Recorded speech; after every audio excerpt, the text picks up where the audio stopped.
नमस्कार, आप देख रहे हैं इनकलाब इंडिया और मैं हूं रोशन संगे। आज जो हमारी मुलाकात होने जा रही है भागलपुर जिले के भाजपा के जिला प्रवक्ता कुमार श्रवण जी से। आते हैं उनसे मुलाकात करते हैं। पहले श्रवण जी, आपका स्वागत और अभिनंदन है। नमस्कार। इनकलाब इंडिया के सभी दर्शकों का मैं तहे दिल से नमस्कार करता हूं, उनका अभिनंदन करता हूं। अभी जो प्रभु श्री राम के मंदिर के लिए धन संग्रह का जो आयोजन कर रही है, जिसमें भाजपा और आरएसएस हिंदू धर्म की और जो भी संस्था है वो बढ़ चढ़ के हिस्सा ले रही है, जिसमें आपकी भाजपा भी ले रही है, वो क्या है, आप कृपया बताएं श्रोताओं के। देखिए, भाजपा आप इसे नहीं कह सकते हैं। प्रभु श्री राम के भव्य मंदिर निर्माण के लिए पूरा भारतवर्ष, पूरा हिंदू समाज, पूरा सनातन धर्मावलंबी लोग लगे हुए हैं। उसमें हम लोग भाजपेयी बाद में हैं। पहले हम लोग हिंदू प्रभु श्री राम के उपासक हैं, प्रभु श्री राम में आस्था रखने वाले लोग हैं। हमारी जो लड़ाई थी विगत, आपको जैसा जानकारी होना चाहिए, लगभग 400 वर्षों तक हिंदू समाज ने एक सपना संजोए रखा था कि प्रभु श्री राम का मंदिर, भव्य प्रभु श्री राम का मंदिर हम बनाएंगे। इसके लिए हमारे समाज ने, हमारे धर्मावलंबियों ने लगभग 82 युद्ध हम लोगों ने लड़ा है और 400 वर्षों तक का इंतजार किया है। 1947 में के आजाद धन संग्रह का जो आयोजन करा वो कब से कब तक चलेगा?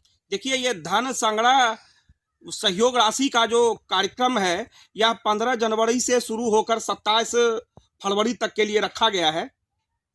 जो कि हमारे जो भी मतलब कह सकते हैं कि भाई प्रभु श्री राम में आस्था रखने वाले भाई प्रत्येक हिंदू धर्मावलंबियों के घर तक, प्रभु श्री राम में ये आस्था रखने वाले लोगों तक जाकर एक सहयोग राशि के रूप में हम लोग पूरे भारतवर्ष के लोगों से लेंगे। अच्छा, लास्ट अभी कुछ दिन पहले की बात है कि जदयू आपको आंख दिखा रही है, आपकी संगठन, आप जिस जिला पर भागलपुर के प्रवक्ता हैं, आपके ही भागलपुर विधानसभा के प्रत्याशी रोहित पांडे पे गोपाल मंडल ने क्या क्या बोला था, क्या ये आप सबको के लिए उचित है?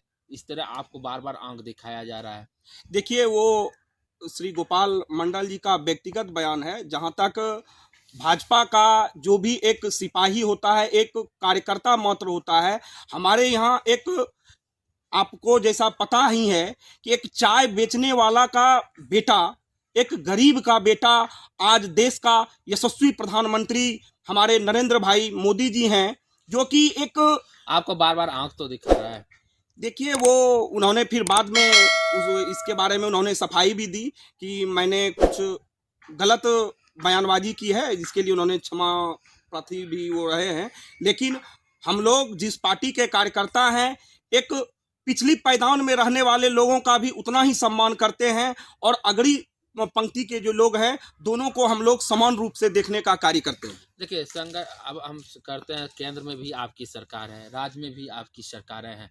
जिस तरह दिनों दिन, जैसे आप बोलते हैं कि मेरी सरकार सुशासन की सरकार, आप देख रहे हैं रुपेश जी का हत्याकांड, फिर उसके बाद हत्याकांड, फिर आप पटना में, फिर कल आपका हाजीपुर में एक हत्याकांड। ये सुशासन की सरकार में तो एक काला धब्बा है। देखिए, जहाँ तक विगत दिनों में जो हत्याकांड के बारे में आप कह रहे हैं, उसके बाद आप सुशासन उसे कह सकते नहीं। उस स्थिति में हमारी सरकार फेल्योर होती, तुरंत हमने उस पर जो है एक्शन लेने का कार्य किया है। कुछ ही दिनों बाद आपको जल्द ही जो है, जो भी हत्याकांड हुए हैं उनके गुत्थी सुलझेगी और जो भी हत्यारा है निश्चित तौर पर वह पकड़ा जाएगा। नहीं, ये सब तो आपकी कहावत है। ब्रह्मेश्वर मुखिया का जो कि सीबीआई जांच भी कर चुके हैं, अभी तक उनकी गुत्थी नहीं निकले। ऐसी बहुत सी कांड जो जिसका अभी तक गुत्थी नहीं। अब सुशासन नहीं रहा, अब कुशासन की सरकार है। नहीं, देखिए, कुछ विषय ऐसे हैं जिनके लिए आप सुशासन उस चीज को आप नहीं कह सकते हैं कि जहां पर सरकार सोई हुई रहती है।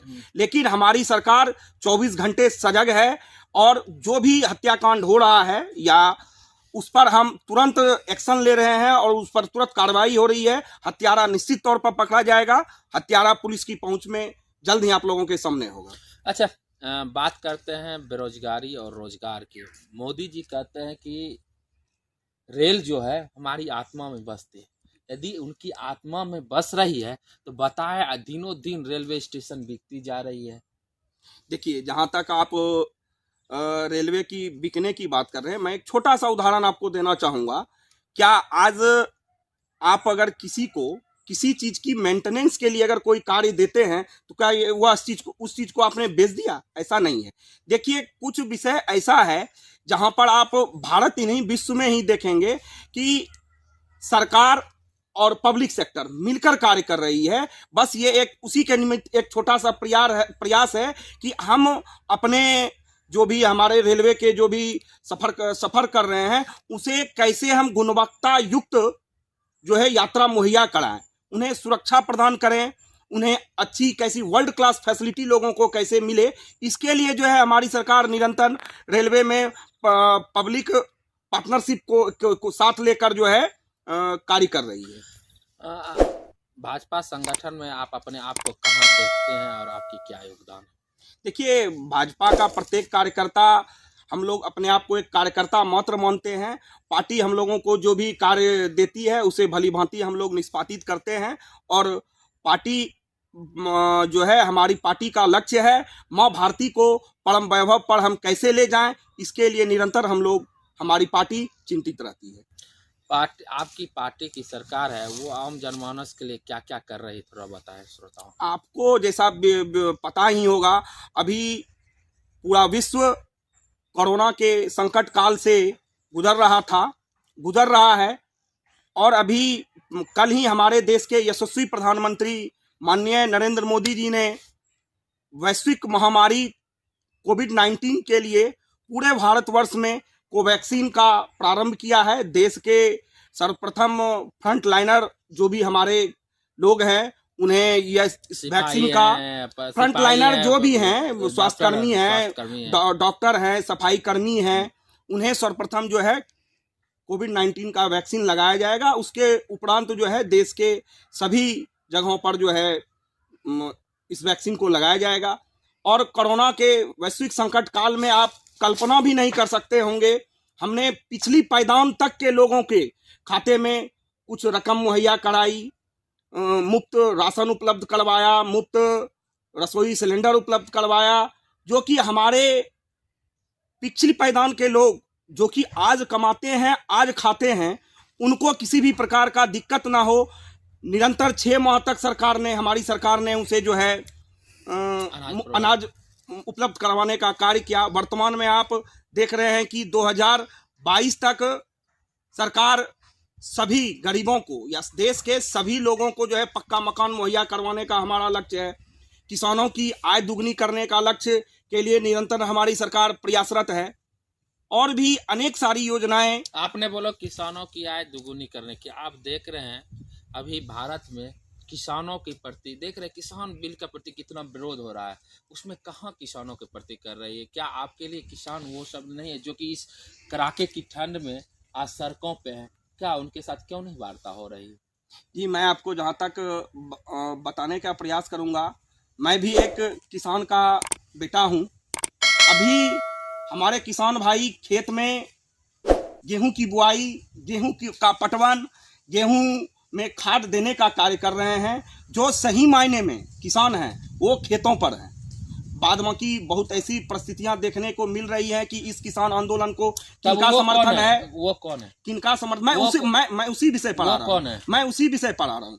देश में लगभग 600 रजिस्टर्ड किसान यूनियन है, जिसमें से 582 किसान यूनियन ने सीधे तौर पर कृषि बिल, जो 3 कृषि बिल आया है, सीधे तौर पर उसका समर्थन किया है।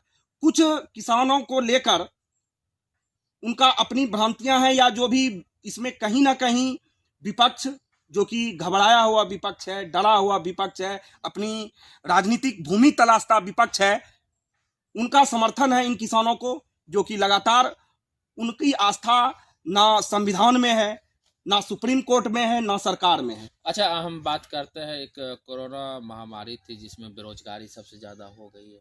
आपके साथ यूथ का जो स्थिति है, बेरोजगारी पे आपकी सरकार रोजगार के लिए क्या क्या कर रही है? देखिए, रोजगार सृजन के लिए हमारी सरकार निरंतर प्रयासरत है। अभी हाल ही में मैं बिहार की बात करूंगा, बिहार के माननीय मुख्यमंत्री श्री नीतीश कुमार जी ने युवाओं को रोजगार देने के लिए 10 लाख रुपये जो है नई रोजगार सृजन के लिए युवाओं को देने का शुरुआत किया है, जिसमें कि 5 लाख रुपया उसमें बिहार सरकार अनुदान के रूप में देगी।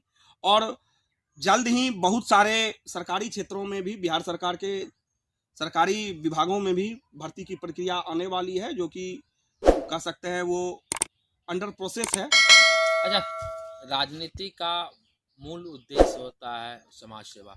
आपके नज़रिए में मानव सेवा क्या है? देखिए, मानव सेवा की जहाँ तक बात है, पंडित दीनदयाल उपाध्याय जी का एक विजन था, एक सोच था कि पिछली पायदान के जो लोग हैं, सरकार की योजनाएं पिछली पायदान के लोगों के लिए होनी चाहिए। आज आपको दिख भी रहा है कि हमारे केंद्र सरकार की जितनी सारी योजनाएं आ रही हैं, वो सीधे तौर पर नीचे के लोगों, पिछली पायदान के लोगों को ध्यान में रखकर बनाई जा रही है, जिससे कि हमारे पिछले पायदान के जो लोग हैं उन्हें अधिक से अधिक लाभ मिल सके, और लोगों को लाभ मिल भी रहा है। हमसे जुड़ने के लिए शुक्रिया, बहुत बहुत धन्यवाद। आप देख रहे थे इनकलाब इंडिया। यदि आपको ये वीडियो अच्छी लगे तो सब्सक्राइब करें, शेयर करें। धन्यवाद।